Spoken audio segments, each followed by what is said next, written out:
When a federation files an official complaint against a World Cup referee, it's news. When that federation also demands the entire officiating crew be removed from the rest of the tournament, it becomes something bigger.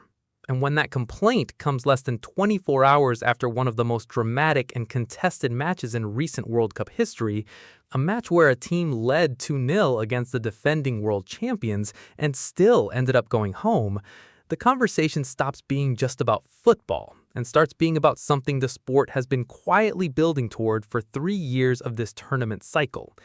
Egypt are out. Argentina are through. The scoreline reads 3-2. And the Egyptian Football Association has filed a formal complaint with FIFA, calling out referee François Letexier and his entire officiating crew for what they described as serious refereeing mistakes and double standards that directly influence the outcome of a World Cup round of 16 match. FIFA, as of this script, has not responded. So what exactly is in that complaint? What happened in Atlanta on Tuesday afternoon, and why is this particular controversy landing differently from every other VAR dispute this tournament has already produced? That's what we're getting into right now. Let's set the scene properly first, because the match itself deserves that before we get into the complaint.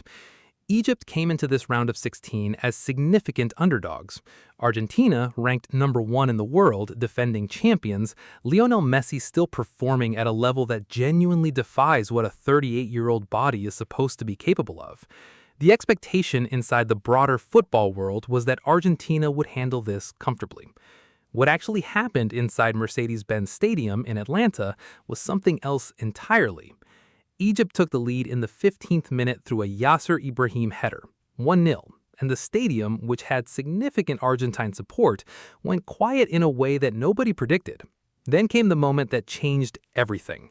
In the 62nd minute, Mustafa Zico put the ball in the net to make it 2-0, finishing a breathtaking counter-attacking move that started with Haitham Hassan collecting the ball near his own area, driving forward with pace, combining with Mohamed Salah, who split the Argentine defense with a pass of genuine world-class precision, and Zico beating Emiliano Martinez to the ball and finishing cleanly. 2-0 to Egypt, the defending world champions facing elimination. Messi watching from the pitch as the Egyptian players began to celebrate.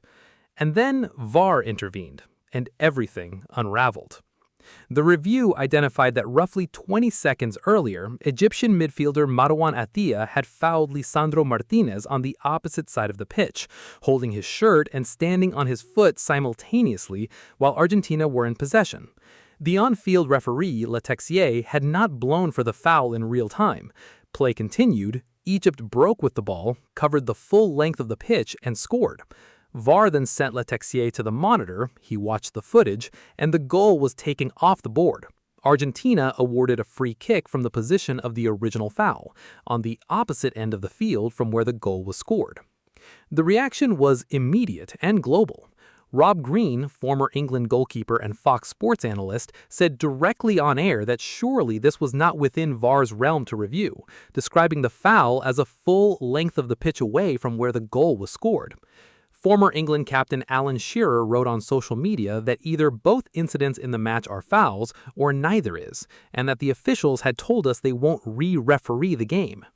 Former Arsenal striker Ian Wright pointed specifically to a separate incident involving Mohamed Salah, saying that if you're going to pull the play back for a foul on the Argentine side to disallow Egypt's goal, you have to apply the same standard when Salah is caught by a challenge before Argentina break away and score the winning goal in the 92nd minute.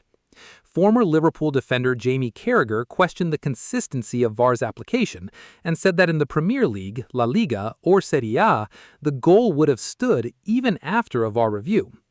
That last point from Carragher deserves to be examined carefully because it goes to the heart of what Egypt's formal complaint is actually about.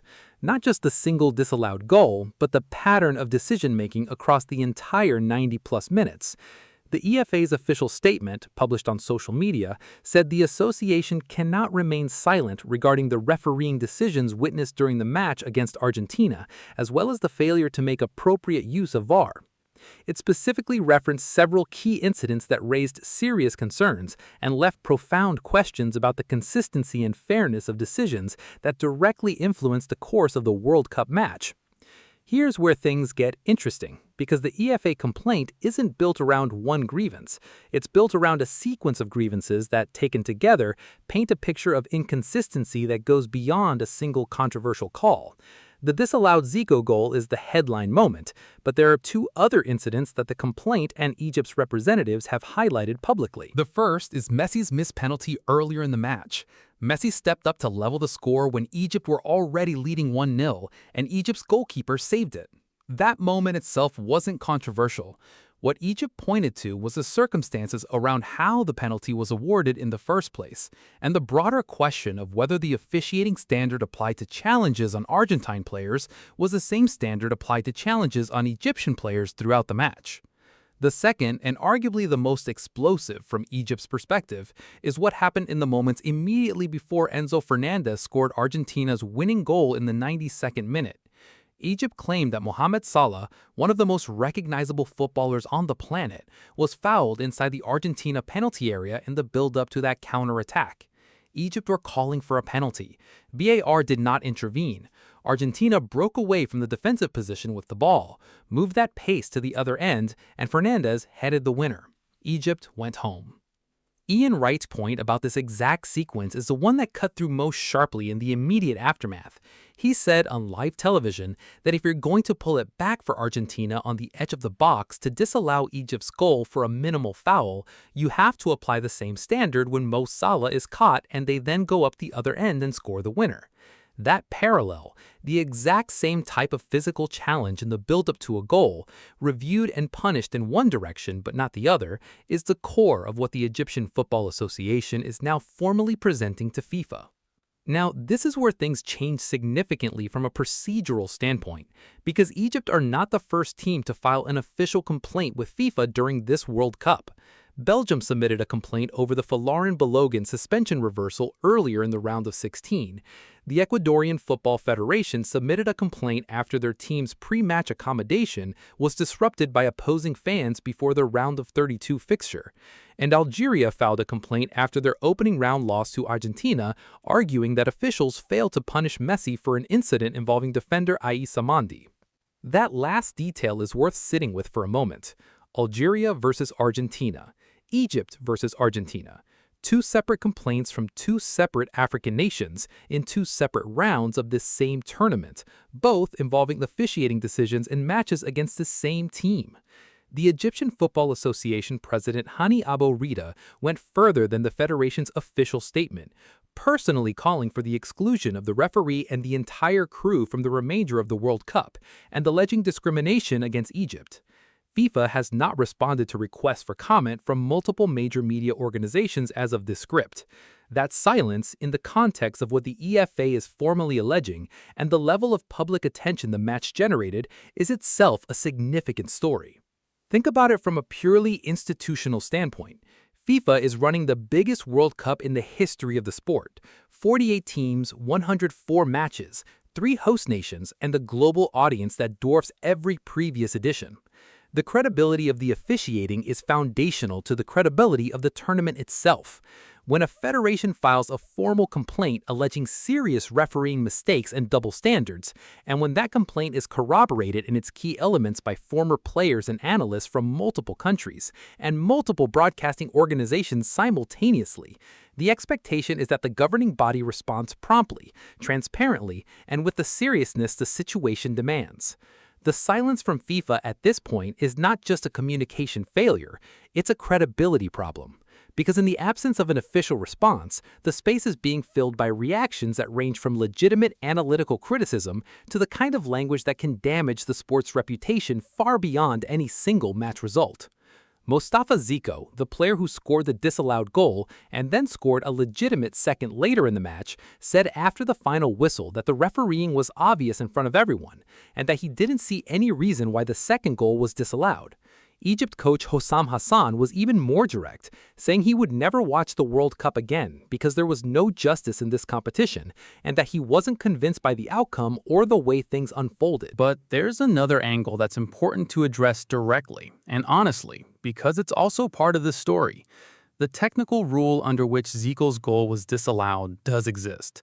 FIFA's framework allows VAR to disallow a goal if a foul occurs and then directly leads to the start of the attacking possession phase that results in the goal.